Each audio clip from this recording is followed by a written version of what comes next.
Morning. Kay gising ko lang. Nagising ako.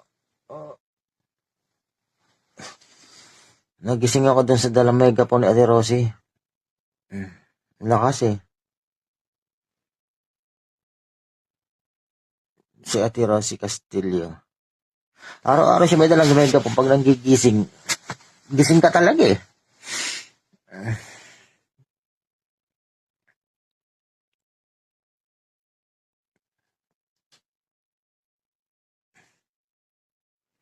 Sabi niya punta daw ako mamaya sa kanila hapon. Baka bukas makalabas na tayo rito. Baka may biyahe na ibangka natin. Kasi pagbaba ko kasi ng bus ko, mag-aeroplano naman patugig raw eh. Kaya gusto ko bangka yung sasakyan natin pabalik ng bus ko. Medyo magalaw pa rin alon ngayon. Baka bukas maganda na.